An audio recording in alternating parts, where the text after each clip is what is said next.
Shalom pemirsa setia SR Samros Channel dimanapun saudara berada. Berjumpa lagi dengan kami dalam seri pelajaran Sekolah Sabat. Puji Tuhan kita sudah tiba di triwulan yang baru pendeta ya. Dan judul dari pelajaran di triwulan yang baru, judul besarnya Sukacita Berbagi dalam Misinya. Dan ayat inti dari pelajaran kita terdapat di dalam 1 Timotius 2 ayat 3 dan 4. Itulah yang baik dan yang berkenan kepada Allah, Juru Selamat kita, yang menghendaki supaya semua orang diselamatkan dan memperoleh pengetahuan akan kebenaran. Pemirsa, sebelum pendeta menjelaskan, seperti biasa, mari kita sama-sama berdoa.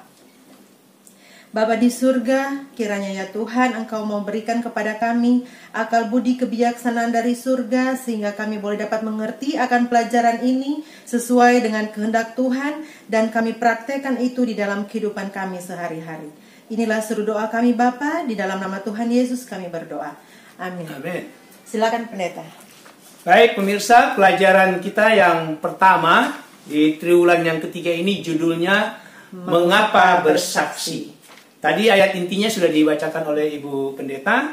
Kalau kita melihat ayat inti yang tadi kita sudah dengar itu sebenarnya sudah sangat jelas penjabarannya di situ, walaupun secara singkat mengapa kita bersaksi. Di situ dikatakan mengapa kita bersaksi itu oleh karena disitulah Allah berkenan, Allah menghendaki. Mengapa kita bersaksi? Supaya orang dapat diselamatkan dan supaya orang juga memperoleh pengetahuan akan kebenaran. Saudara-saudara, kerinduan Tuhan yang terbesar itu adalah agar semua orang merespon daripada kasih Allah, lalu menerima rahmat-Nya, dan orang tersebut diubahkan oleh Roh Allah, dan akhirnya orang tersebut diselamatkan. Dan saudara-saudara, bersaksi itu adalah tentang apa yang Yesus telah lakukan untuk menyelamatkan kita. Tentang bagaimana Yesus mengubah hidup kita. Dan juga tentang siapa Yesus dan bagaimana tabiatnya. Itulah sebenarnya bersaksi. Mengapa kita bersaksi, saudara-saudara?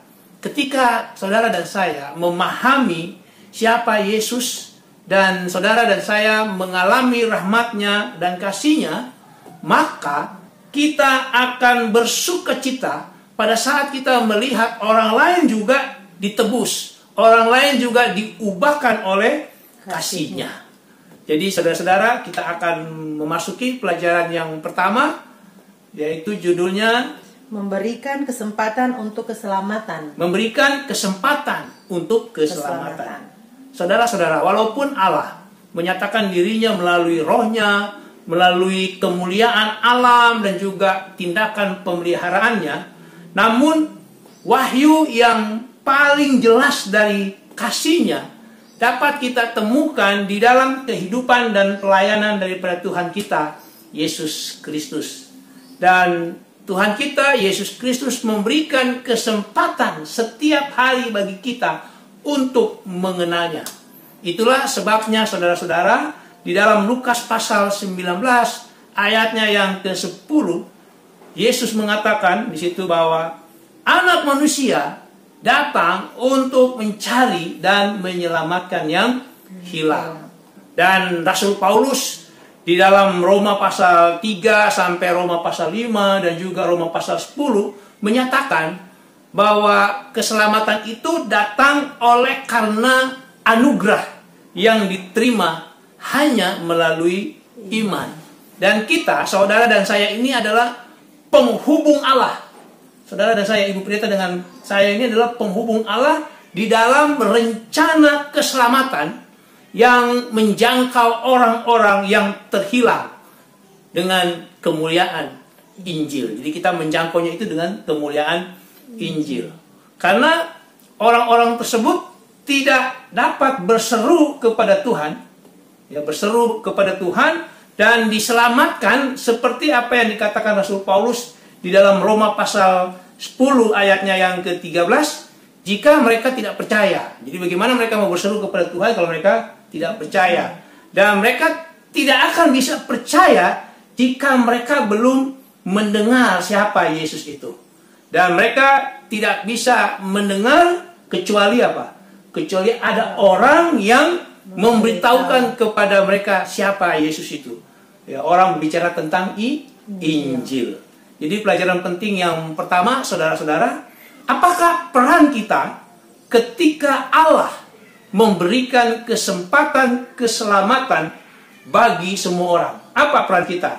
Saudara-saudara, peran kita ini adalah sebagai penghubung Allah di dalam rencana keselamatan, sehingga kita dapat menjangkau orang-orang yang terhilang itu dengan kemuliaan Injil. Baik, kita lanjut ke pelajaran yang kedua dengan judul Membuat Yesus Gembira. Membuat Yesus Gembira. Saudara-saudara, hati Tuhan kita Yesus Kristus begitu sedih melihat keadaan yang sedang melanda dunia. Oleh karena manusia sudah semakin jauh dari tujuan Allah sebenarnya bagi manusia. Pertanyaannya sekarang, saudara-saudara, apakah yang membuat Tuhan Yesus bersuka cita? Karena sekarang ini Tuhan sedang bersedih dengan melihat keadaan dunia. Apakah yang membuat Tuhan kita Yesus Kristus bersuka cita? Saudara-saudara, kalau kita baca di dalam Lukas pasal 15 ayat 6, 7, 9, dan 10, di situ dikatakan akan ada sukacita di surga karena satu orang berdosa bertobat. Artinya, saudara-saudara, kita dapat membawa sukacita hati Allah, hati Tuhan kita Yesus Kristus dengan cara bersaksi, yaitu membagikan kabar baik keselamatan kepada semua orang, kepada orang lain. Saudara-saudara, Allah akan bersuka cita ketika orang yang hilang itu ditemukan dan diselamatkan. Seperti cerita seorang bapak yang bersuka cita ketika anaknya yang hilang kembali dan bertobat di dalam Lukas pasal 15 ayat 22 sampai 24, dan juga terakhir nanti kita bisa baca di ayat 32. Jadi saudara-saudara, pelajaran penting yang kedua, apakah yang kita dapat buat untuk membuat hati Allah bersuka cita atau bergembira tadi dikatakan. Saudara-saudara, kita dapat membuat hati Allah bersuka cita apabila kita, saudara dan saya, bersaksi, yaitu dengan membagikan kabar keselamatan, kabar baik, kabar Injil kepada orang lain. Selanjutnya kita akan mempelajari pelajaran yang ketiga dengan judul Bertumbuh oleh memberi. Bertumbuh oleh memberi. Saudara-saudara, dalam kehidupan orang Kristen, jika kasih karunia Allah yang kita sudah terima, ya, sudah mengalir dalam hidup kita ini, lalu kita tidak alirkan kembali, kita tidak berikan kepada orang lain, maka saudara-saudara, kita tidak akan memiliki kehidupan. Kita sama seperti laut mati yang ada di dalam cerita Alkitab. Saudara-saudara, sebagai orang Kristen, bukan seperti itu cara hidup kita, ya, bukan seperti laut mati itu, di mana tidak ada kehidupan di situ. Kita, saudara-saudara, akan bertumbuh ketika kita membagikan kepada orang lain apa yang telah dilakukan Yesus Tuhan kita di dalam hidup pribadi kita. Hanya orang yang mementingkan diri sendirilah yang tidak mau membagikan kepada orang lain apa yang telah diberikan kepadanya. Jadi kalau misalnya kita sudah mendapatkan kabar baik itu, lalu kita tidak membagikan lagi kepada orang lain, berarti kita ini termasuk orang yang mementingkan diri sendiri.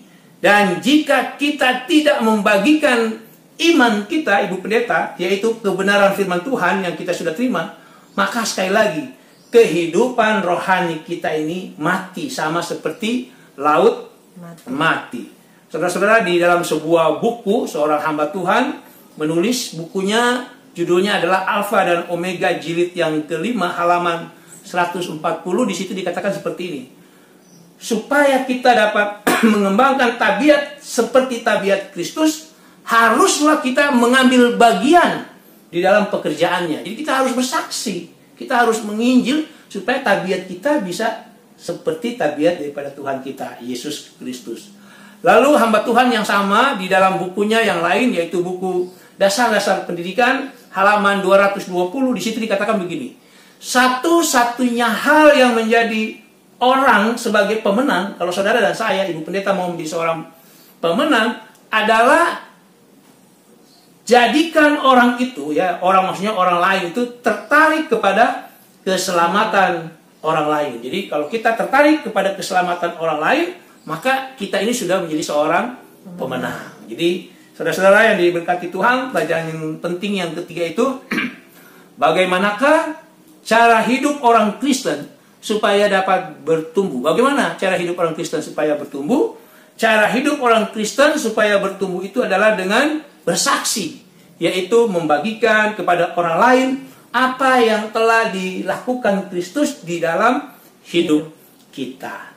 Kita lanjut pelajaran yang keempat. Judulnya kesetiaan kepada perintah Kristus. Kesetiaan kepada perintah Kristus. Saudara-saudara, loyalitas kepada Kristus membutuhkan komitmen untuk melakukan kehendaknya. Itu namanya loyalitas. Pada saat kita membuat komitmen untuk melakukan kehendaknya. Dan itu membutuhkan kepatuhan kepada perintah Tuhan, ya, kepada perintah Tuhan. Dan saudara-saudara, prioritas dari keinginan atau kehendak Kristus adalah, kalau kita baca di dalam 2 Petrus 3 ayat 9 itu, agar semua jangan ada yang binasa, melainkan supaya semua orang berbalik dan bertobat, dan semua orang memperoleh pengetahuan akan kebenaran. 1 Timotius 2 ayatnya yang keempat. Oleh karena itu, saudara-saudara, perintah Kristus bagi kita masing-masing adalah berpartisipasi dalam misinya untuk menyaksikan kasih-Nya dan kebenarannya, sebagaimana yang Tuhan sampaikan melalui hamba-Nya Rasul Paulus dan Barnabas di dalam Kisah pasal 13 ayatnya yang ke-47. Di situ dikatakan begini, Allah telah menentukan engkau menjadi terang bagi bangsa-bangsa yang tidak mengenal Allah, supaya engkau membawa keselamatan sampai ke ujung bumi. Jadi saudara-saudara, bagi gereja atau anggota gereja yang mengabaikan atau meremehkan perintah Kristus, berarti gereja itu dan orang itu, anggota itu, gagal dalam tujuan keberadaannya. Dan gereja ataupun anggota jemaat itu akan kehilangan panggilan Tuhan kepadanya untuk dunia ini. Apakah saudara dan saya setia dan patuh kepada perintah Allah? Nah, itu kita bisa jawab sendiri. Ya, jadi pelajaran pentingnya yang keempat, apakah prioritas Allah yang menjadi misi dan perintah Allah juga bagi kita, umatnya atau gerejanya? Saudara-saudara, prioritas Allah adalah agar semua orang tidak binasa dan memperoleh pengetahuan akan kebenaran. Dan itu juga merupakan apa? Misi dan perintah Allah kepada umatnya atau gerejanya.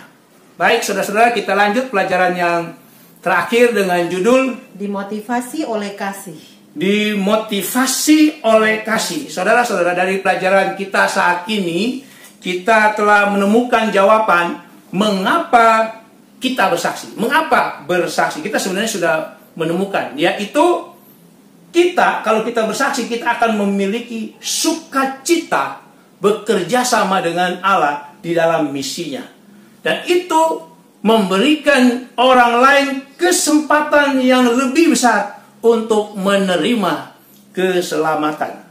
Dan pada saat yang sama, saudara-saudara, pada saat kita bersaksi, itu merupakan salah satu cara Allah untuk menumbuhkan kita secara kerohanian.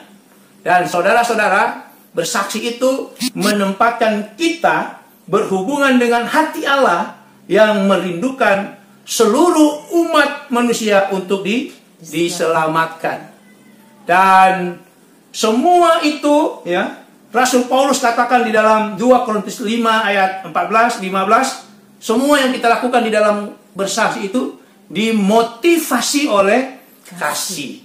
Dan ketika kita menghargai pengorbanan besar yang telah Kristus buat bagi kita, maka kita akan diliputi oleh kasih-Nya dan kita terdorong untuk membagikan kepada orang lain apa yang telah Yesus lakukan bagi semua orang. Itu kita bisa baca di dalam 2 Korintus 5 ayat 18 sampai ayat yang ke-20. Jadi pelajaran penting yang terakhir saudara-saudara, apakah yang memotivasi kita dalam bersaksi? Saudara-saudara, motivasi kita dalam bersaksi adalah kasih Allah yang mendorong kita untuk membagikan kepada orang lain apa yang telah Allah lakukan bagi semua orang. Demikianlah pelajaran kita pada saat ini. Mari kita tunduk kepala, kita berdoa. Bapa di surga, terima kasih atas pelajaran yang begitu indah. Kami diingatkan bagaimana kerinduan terbesar daripada Allah, supaya kami dapat bersaksi yang dapat memberikan sukacita, tidak hanya bagi kami manusia, tapi bagi Allah. Dan melalui bersaksi, kami boleh ditumbuhkan secara kerohanian kami, dan banyak orang yang akan diselamatkan. Berkati kami semua ya Bapa, di dalam nama Tuhan Yesus. Amin.